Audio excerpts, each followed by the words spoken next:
The Great North Korean Famine. Hello curious people.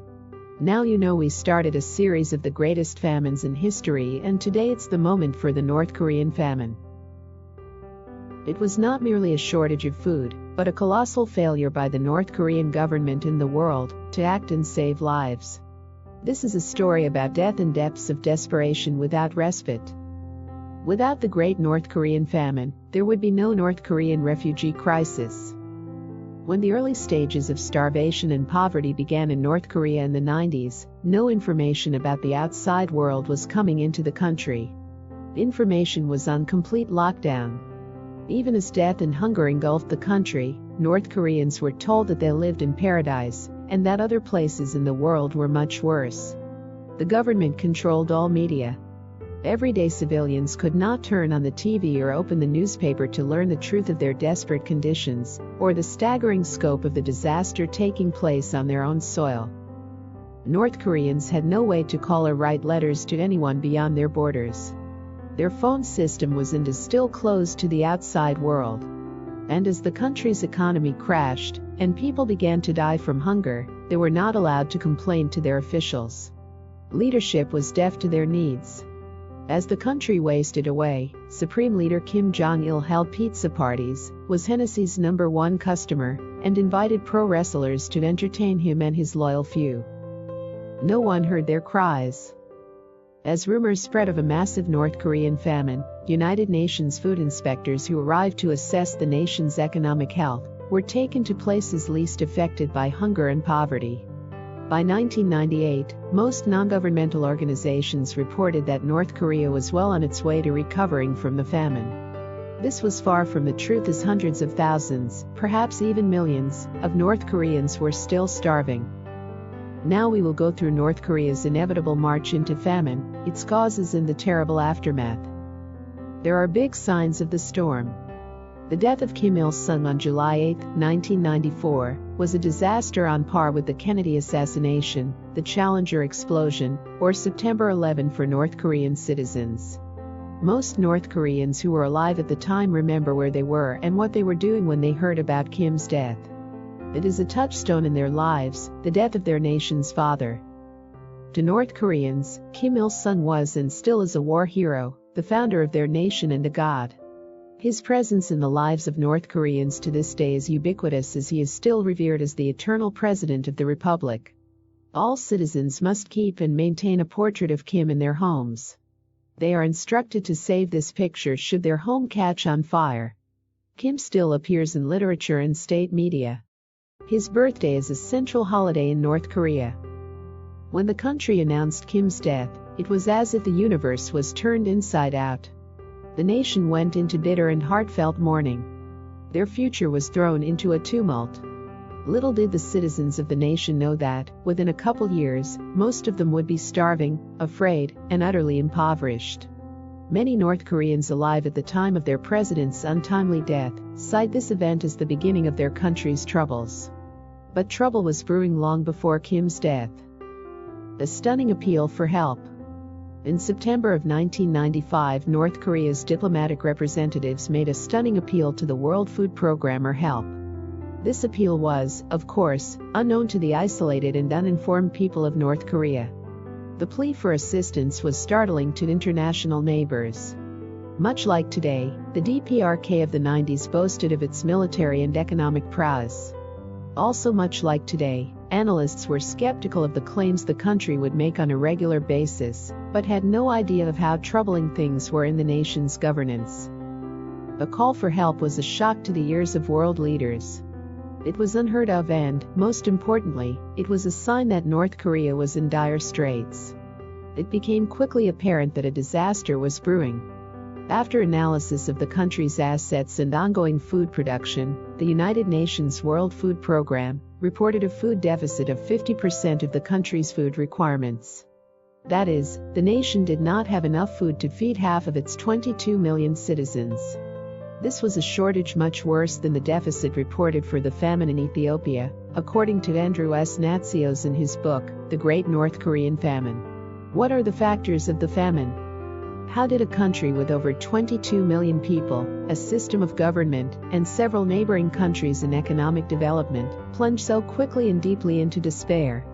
How did approximately between 240,000 and 3,500,000 North Koreans perish in the span of 4 years without intervention of their own government or outside help? We find 4 big causes, and they are: first cause, the fall of the Soviet Union. The Soviet Union collapsed in 1991, and with it dissolved one of North Korea's few trade relationships. North Korea traded with the Soviet Union at favorable rates. Some would go so far as to say that the Soviet Union was subsidizing the North Korean government with healthy discounts on food, petroleum and other essentials, to sustain its political ties to the USSR. In 1985, Mikhail Gorbachev began to reduce aid to North Korea in favor of developing a relationship with South Korea, a nation growing and developing at a far different pace. By 1988, the Soviet Union represented about 60% of North Korea's economy. All of this changed when the USSR dissolved in 1991. When the Soviet Union collapsed, North Korea was not far down the domino chain. Soviet petroleum subsidies dropped from 506,000 million tons in 1989 to 30,000 million tons in 1992, according to the economist Hai Sang-lee. Second cause, mismanagement and overfertilization of farmland. North Korea experienced rapid growth in their farm production due to the use of modern chemical fertilizers. The government believed so deeply in the effectiveness of these chemicals that they used more and more, as years went on, to diminishing returns.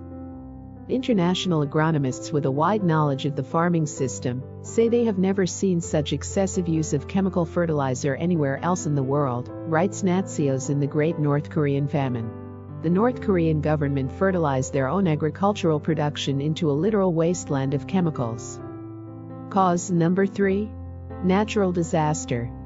A series of ecological disasters ruined the already struggling and mismanaged North Korean government's ability to adequately sustain its people. The production of food dropped to critical levels. Struck by a cold front at the beginning of the 1990s, pest control issues and crop damage swept through much of the northern part of the peninsula. A series of floods in 1995 devastated over 400,000 hectares of what had been farmable, fertile land. Grain production dropped approximately 30% as a result of the flooding in 95. But a second wave of floods in the next year struck the Breebiscuit regions of North Korea's arable land regions that produced over 60% of the nation's food supply. Such disasters resulted in a loss of 300,000 metric tons of grain. It should be noted that from the year 2000 to 2001, North Korea continued to experience the destructive force of natural disasters, this time in the form of droughts that ruined the soil and irrigation systems in the country. The North Korean government, however, continued to refuse outside aid to attain accountable, sustainable means to provide support, even as hundreds of thousands of its people starved to death.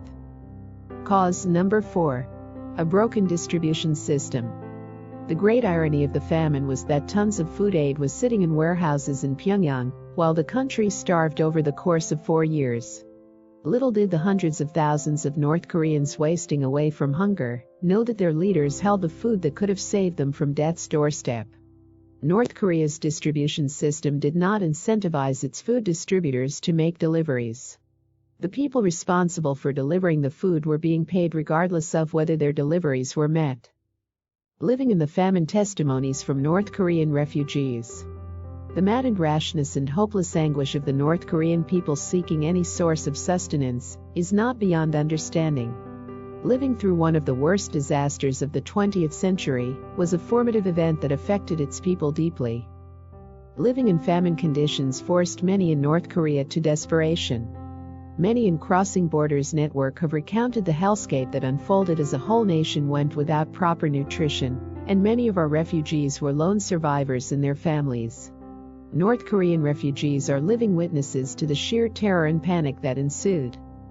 As rations trickled in and eventually dried up, North Korean officials and citizens grew frantic in their search for food. The government started a campaign called Let's Eat 2 Meals a Day. They began informative public service announcements regarding which grasses were good to eat and which edible tree bark was most appropriate for their diet. North Korean refugees often recount the sheer abundance of death in the areas they lived. They themselves felt that death was imminent and ever-present.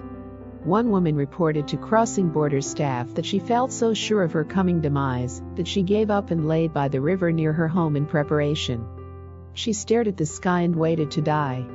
To her shock, it seemed as if an eternity of time had passed, but she did not die. Another woman in our network said that her husband and 2 of her 3 children died in the famine. Her last child lay wasting away in her arms, requested one thing before he died: a bowl of white rice. "Yes, my son," she said. "I will go to the market and sell my shirt and buy you a bowl of rice." He slipped into unconsciousness, and when he came to, he smiled, touched the button on her shirt and breathed his last. Both of these women got up and left North Korea for China after these incidents. They are still counting deaths during the Great North Korean Famine. No one outside of North Korea is sure how many died. North Korea has never released reliable statistics, and they have not allowed outside inspectors survey the full scope of the damage done. Experts estimate that anywhere between 240,000 to 3,500,000 people perished during this time. There is no way to know for sure. What we do have is a vast collection of refugee testimonies describing what they saw. They reported bodies lined up on streets and train stations. They reported mass graves. They recount the roaming, abandoned children who lost their families to starvation, traveling in packs to steal food and rummage through trash in order to survive. Support for the North Korean people has further been exacerbated by sanctions that came as a result of North Korea's nuclear program. The sanctions have mainly focused on North Korea's ability to trade with the rest of the world. North Korea cannot export its vast mineral wealth and does not have access to foreign currency in order to trade with other nations. For this reason, North Korea is still utterly dependent upon foreign aid and has no method of uprighting its severely broken system of governance or economy. The only thing that has changed over time is the country they receive that aid from. China was responsible for 90% of North Korea's trade volume in 2019, according to the Council on Foreign Relations. All the while, China has grown increasingly frustrated with their neighbors' international provocations. Despite the end of the famine, North Korea has not recovered. In the end, I would like to thank you for watching us, and I would like to invite you to subscribe and like our channel.